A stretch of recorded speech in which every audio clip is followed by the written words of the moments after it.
Here is something I've watched happen more than once. An investor hands the deal to a strong operator, good track record, clean reporting, everything looks handled, and then the deal may go sideways. The distributions pause, a capital call may show up, and then the investor realizes something uncomfortable. They delegated the work, but they did not delegate the consequence. The operator still has their fee, they still have their next deal. The investor is stuck with the loss. So today I want to talk about the line between these two particular items, the work you can hand off and the risk you can never hand off. Because passive income is real. I'm not here to dispute that, but passive risk is not. But before we dive in, for those who may be tuning in for the first time, my name is Vessi Kapoulian. I'm an investor, entrepreneur, a family board advisor, and I work with family offices, their family enterprises, advising on risk mitigation and due diligence, investment acquisitions, and so forth.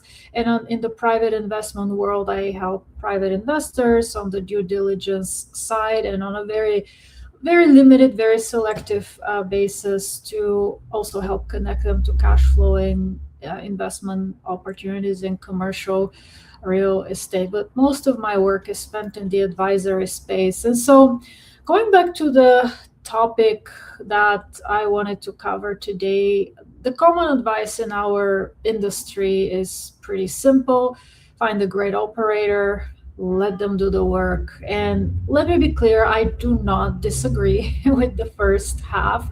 A strong operator matters enormously. In fact, this is the first part of my own due diligence process that I spend most of my time with before I even look at the deal numbers, deal structure, the market, and so forth. So, again, I'm not here to disagree with that. But often, what this advice suggests is that the diligence is one task you can pass off in full, and that is where the risk typically lies. And there are really two kinds of diligence or analysis that an investor, especially a passive investor, would typically look at, or at least should be looking at. The first is the kind of diligence that the sponsor does: the market, the rent comps, the business plan, the work that you can reasonably rely on a strong operator to perform. But the second type is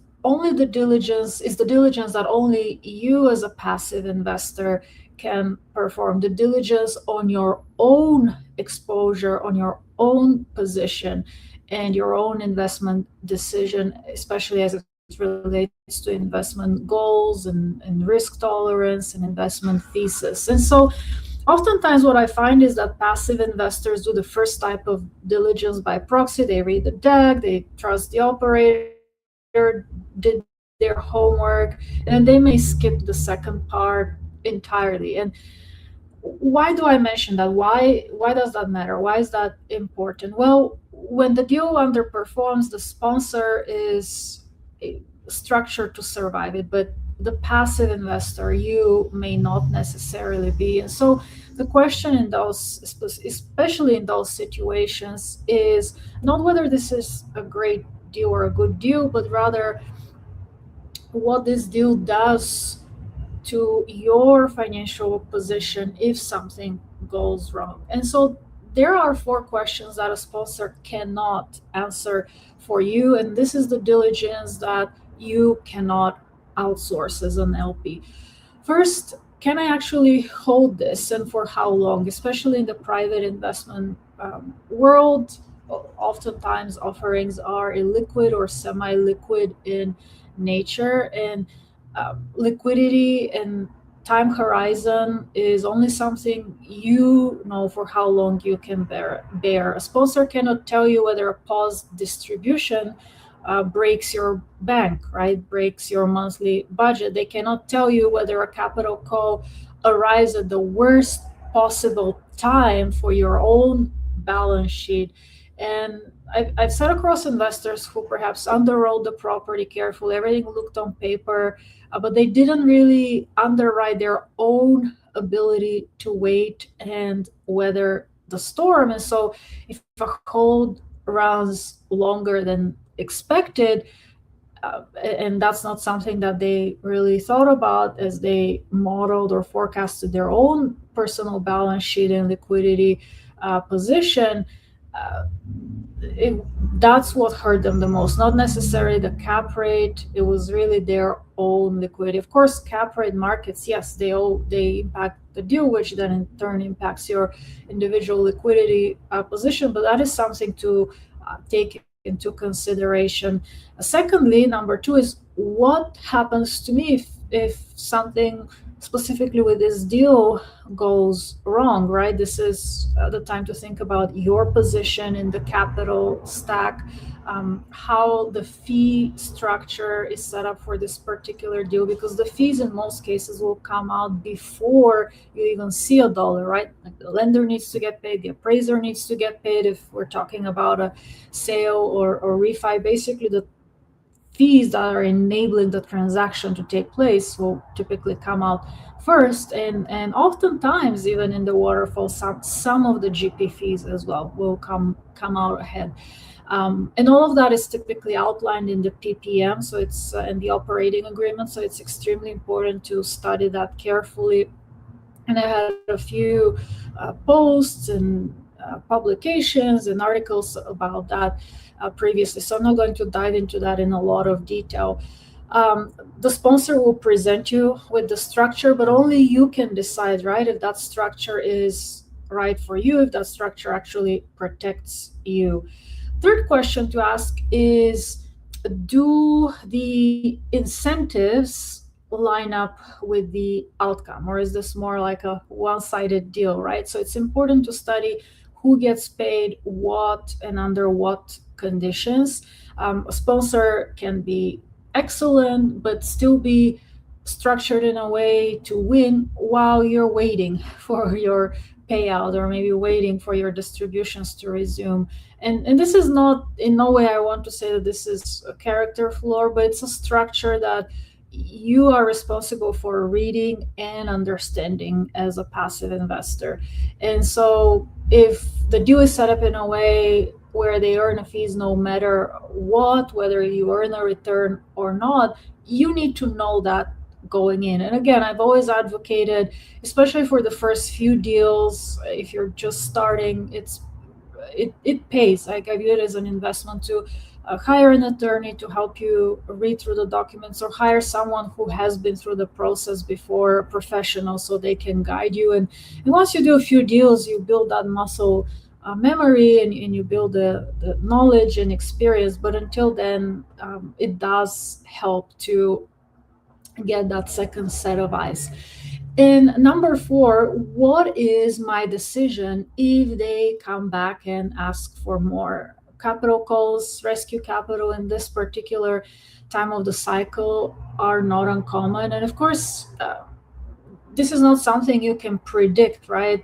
Whether a deal will have the need for additional capital infusion 2-3 years out. But again, as you're taking a look at your own liquidity position, building in buffers and potentially testing, and that's something to know. And of course, you cannot make a capital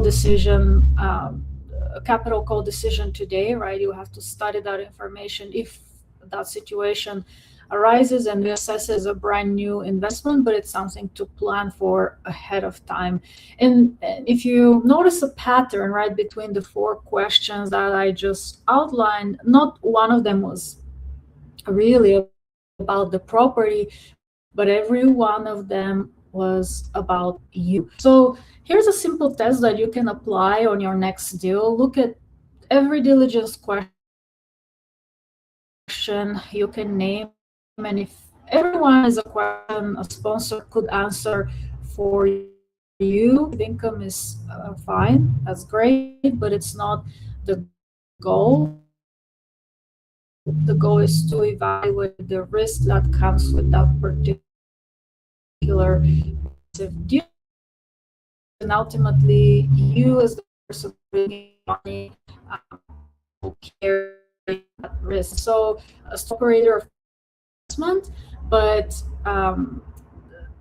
they're not going to be a fiduciary of your own personal financials and personal balance sheet. That part stays with you. And in prior interviews and in discussions with investors, I always emphasize the fact that you are your own fiduciary. So something to definitely take into consideration and evaluate along with the traditional diligence that comes with a deal. So I will leave you with one question to think about. Think back about your last investment, and of all the questions that you asked before you committed, how many could you have answered? Sit with that one question. It tends to be a shorter list than most people expect. And that's it for today. Two quick things before we close. First of all, I'm on a panel later today, Thursday, June 11th at 3 p.m. Pacific, 5 Central. It's a part of the Money Moves Summit, and we're going wider on the exact theme, the next wave of passive investing and how to position for it. I would love to see you there, and I will repost the registration link in the comments. Its entry is complimentary, but you will have to register an RSVP. Second, if you are looking at deals right now and you want to sharpen the deal analysis side of all this, I'm running a summer enrollment promotion for my underwriting community and program. So feel free to send me a direct message with the word summer, and I will share the details with you. Thank you for being here, and I will see some of you at 3 p.m. Pacific today.